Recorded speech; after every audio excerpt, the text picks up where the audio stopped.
Hi guys, welcome to Conversations from the Vault. I am so excited to have photographer Jaymo Jaymes with us here today. Welcome Jaymo to Verstolo. Thank you so much. It's a pleasure to be here. Thank you. We're so excited. Jaymo and I connected a while back through some of our clients and some wedding planners, and his name just kept coming up. So I got to know his photography a little bit better through all of our clients and just became obsessed with your aesthetic, your vision. I could just always tell when you're shooting and editing a wedding. So I'm really, truly honored and excited to have you here. So thank you again.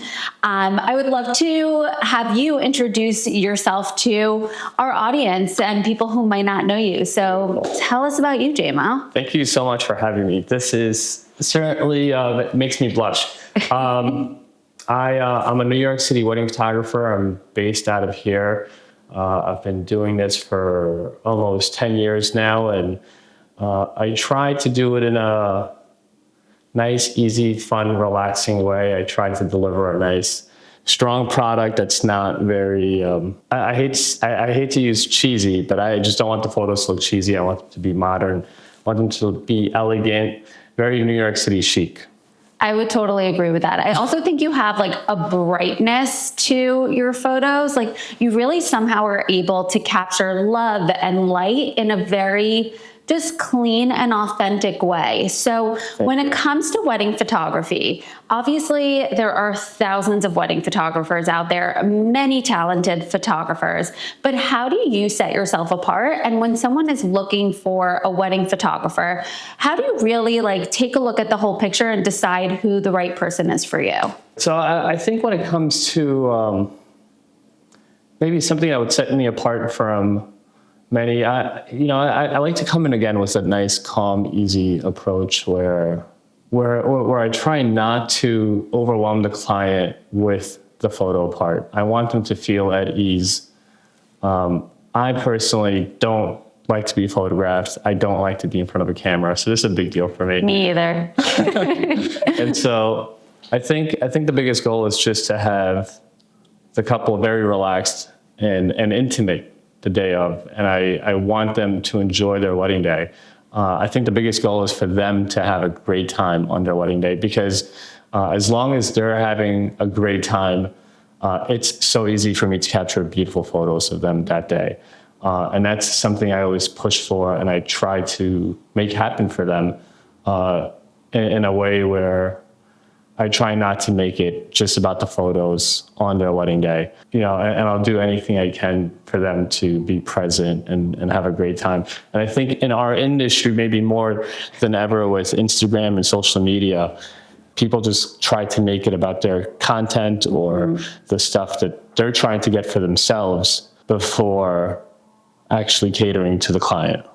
So how do you advise brides and couples to kind of take that step back when we all know photos are everything? You have your memories and then you have your photos to look back on for years and generations to come. Photos are even more important, like you said, now with social media. Right. How do you get a couple to just relax and be in the moment? What's your advice for brides who are just like so nervous and so wrapped up that they need everything to be perfect? Right. So, well, when it comes to the photo taking part, I really push for them to keep moving to almost as if we're shooting video. I love to shoot through those poses, and I don't like to freeze them up too much, at least at first. I don't want to pose them too much.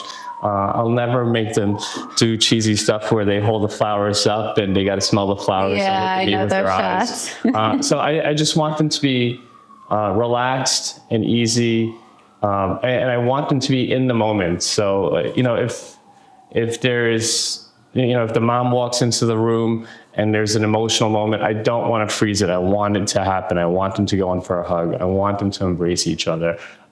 I would always choose to take a step back than a step in where I'm pausing everything and directing everything. I love that. Yeah, I love that. Hope that answers that question. I think it really does. I think there's so many, you have it in your mind where they're just like, freeze, don't move. Yeah, exactly. And I feel like you're the opposite of that. Right. Like, live, I'll capture it. Right. I'm here to do my job. And then we could pose it later. Right. So we can always get to the posing part, but I don't want to pause people So I think that's the biggest goal here, just to really catch these beautiful moments that are candid and genuine. I want these couples to look back and smile at these photos when they see them. I love that. So or tear up if they're emotional moments. we like happy tears. Right. So you really get to see these couples from, you know, the beginning with all the nerves of the day to them totally relaxed and exhausted and on that like adrenaline rush and high. What's your favorite part of the wedding days? Like, to your point, we love the emotions, and there's so many different emotions throughout the day. So what's the moment you look forward to with every couple? I love that question. So I'm sure a lot could relate, but definitely the first look, or even just standing next to the groom as the bride is walking down the aisle. Because I get to see her expression, but then I peek over to my left and I'll see his expression, and sometimes he's, you know, teared up and there's a little tear coming down the face. And you're like, yes.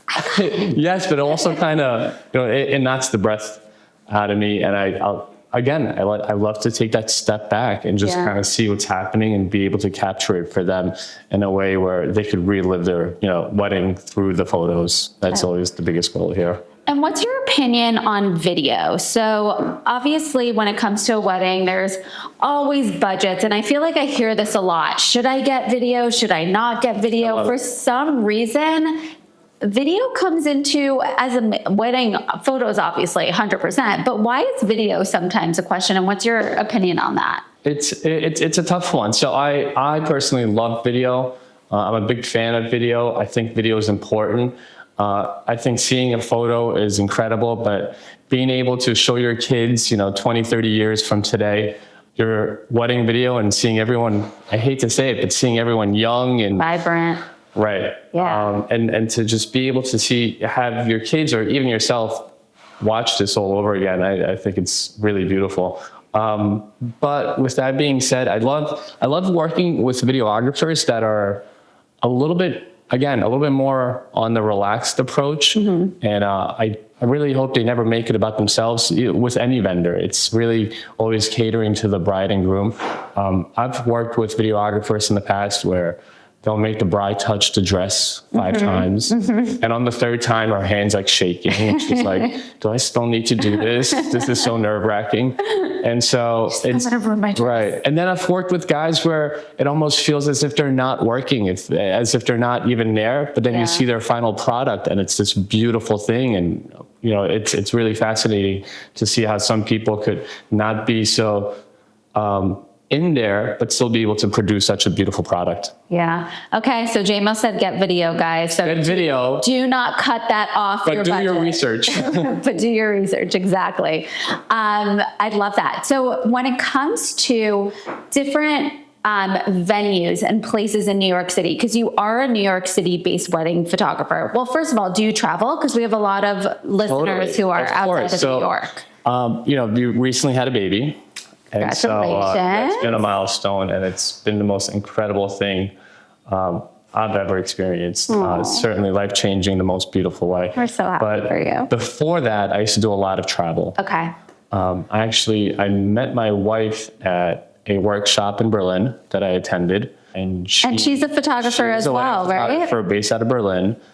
You know, we were in a long distance, but it was so much fun. Yeah. I would fly to Europe and second shoot for her. She would come to New York and second shoot for me. So we're doing a lot of destination work during that time.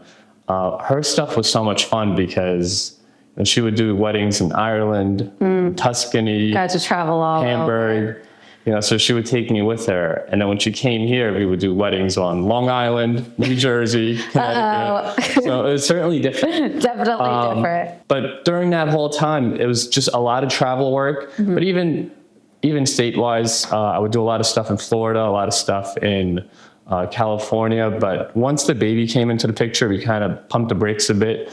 And the last 2 years have been a little slow with destination, but I just booked 3 beautiful weddings, 1 in Montenegro and 2 in Florida for next year. So we're really excited for that. Okay, so we're traveling a little bit, but still in New York. So picking it up. Okay, for our New York City brides, how does the city play into the photography? Got it. Okay, great question. So when it comes to couples, especially engagement sessions, right? I always push my couples to choose a place that is maybe significant to them. So maybe just even in their local coffee shop or their favorite bar, their favorite restaurant. So we could maybe start there. They feel most comfortable that way. They'll do some photos there. And then from that point on, we'll just kind of walk around the streets that they love walking on.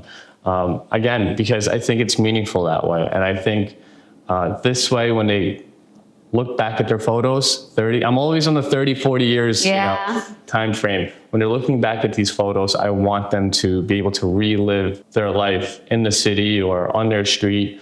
And I think it'll be so much fun to look back at these photos that many years away from today, just because everything will be different, the cars, the streets, and it'll be the fashion, It's amazing how one photo or a series of photos really tells a whole story. Right. And I feel like that's your specialty. That's your secret sauce. I really push for that. Yeah. That's what I feel with your photos. Like you're capturing a moment in time, but you're also capturing, what's important to the couple and where they are in their lives now. And to your point, it's such a special thing to look back on 20, 30 years, even a year or two later. Yes. And relive all those emotions. Right. Everything's moving so quickly. I think now more than ever.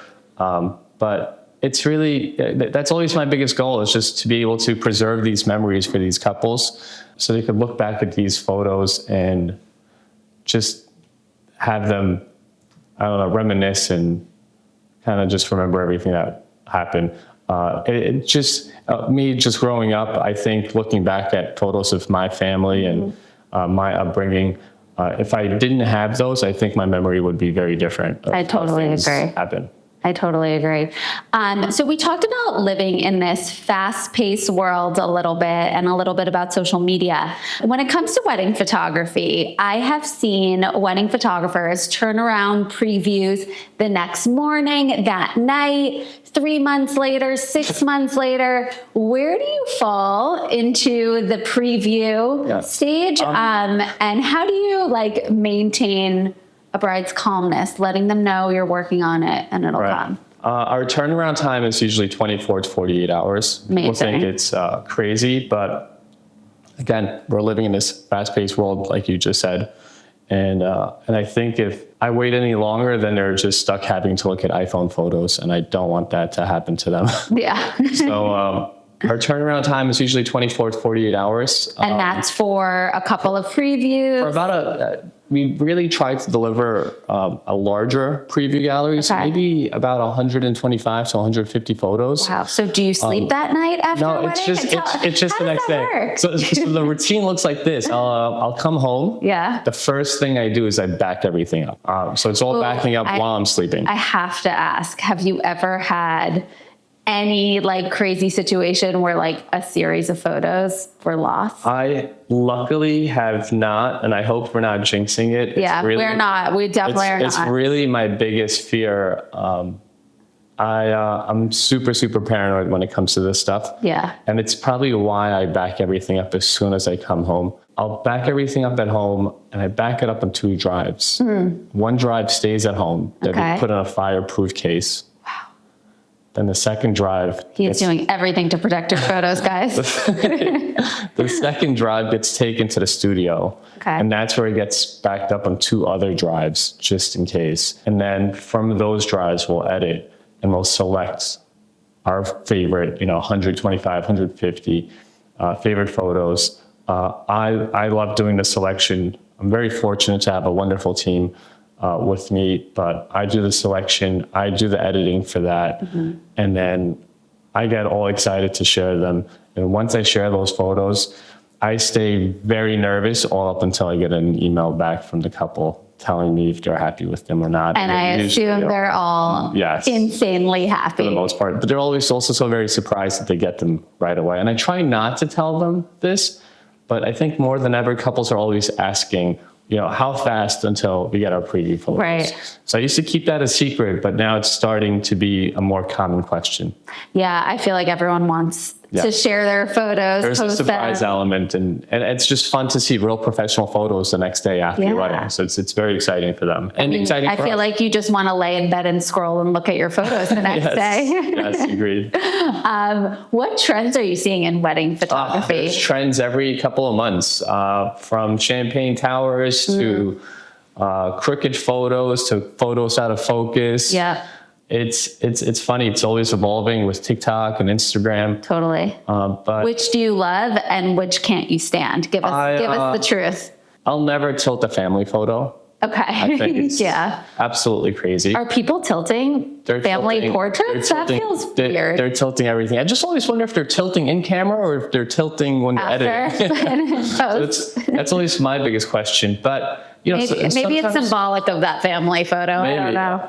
But when it comes to these trends, there's certain trends that, you know, maybe I've been doing for quite some time and they'll be in the full gallery. They just might not be on the feed. Okay. Because I like to keep the feed very consistent. And then there's things that get sprinkled into the full gallery all the time, just so it's a little bit more diverse. Okay. And a little bit more edgy. I just, you know, I want the photos to be really crisp and true, especially when it comes down to editing and skin tones. Oh, interesting. Talk to me a little bit about that. I want the skin tones to always be true to life. Okay. You know, are you finding that some people are looking lighter, I think sometimes they're very orangey. Orange. They're really blown out. What's the orange about? I do see that every once in a while with wedding photography, and I never understood that. I want that white dress to be white. Right. I want the groom suit to be black and not gray because it's so overly exposed. You know, and then sometimes they'll do them so harsh where people have bags under their eyes where they really don't in real life. Right. It's just the editing style makes it look very harsh and contrasty. So I just want it to be true to life again, because I think if they're true to life, I think they'll stay relevant, and it'll give the couple the ability to look back at them and not think that they look cheesy. 100%. I want them to be in love with their photos forever. I don't want their kids making fun of their wedding photos. You're like, why did you look orange, Mom? Exactly. What was going on here? It was a trend. So yeah, I think it's really important. And just to add on to that, you know, years ago, I would shoot a lot more film. Which is definitely coming back it's now. Coming back, but it's coming back in a different kind of way. It's coming back in a more moody, dark, 35 millimeter point and shoot. When I say film, I just mean medium format. So it was a much bigger format, and the quality was excellent. It was incredible. And I still use those photos as the blueprint to my editing style. Oh, interesting. And so, you know, just the skin tones and the greens, we'll have a screen up and we'll match our digital photos to that, just so that they could be true to life. Because I think there's nothing more beautiful than film.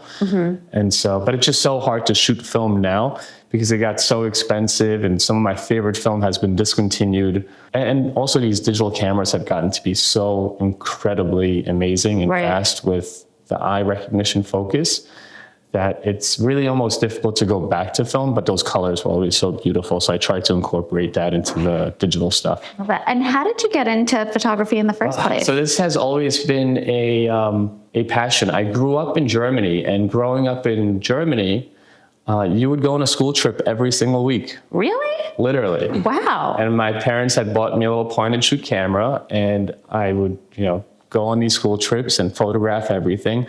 Couldn't wait to come back home and just pop that film out. And we had a lab just a street or two away from where I grew up. And there's this old German man, he would always develop these photos, and we would always talk about photos and cameras and film. And so when I moved to America, it was just a thing that I've always done on the side, just for fun, never as a job. And then I went to college for finance. Not too far from here, I went to Baruch. Okay, yeah. And I graduated as a finance major, but by the time I graduated, I was already booking 25, 30 jobs. Wow. And so I just kind of stuck with it. I think there's no entry position in finance that would be as exciting or satisfying, or even something, you know, it wouldn't even pay me as much. And so I really stuck with what you're good at. Exactly. And I love it. It's been a wonderful journey. That's It's been so much fun. I've got, you know, some of my best friends I've met through the industry, And your wife. Yes, exactly. So my whole life almost pretty Yeah. much now. And it's been a gift. I love that. Oh, We love it. That's a beautiful story. Well, Jaymo, I'm so excited that you joined us here today. My pleasure. Thank you for having me. And I will always continue to share your beautiful photos of our beautiful Verstolo bride. Thank you. And thank you so much for telling us appreciate your it. story and giving some of our brides some really good advice Thank you on so what much. to look for. So I hope to just, see you soon. Just be relaxed and have a great time. I think as long as you guys are having a great time, it's really easy for us to capture these beautiful moments. I love that. Thanks, guys. Thanks, Jaymo. Thank you for having me. Talk to you soon. Bye.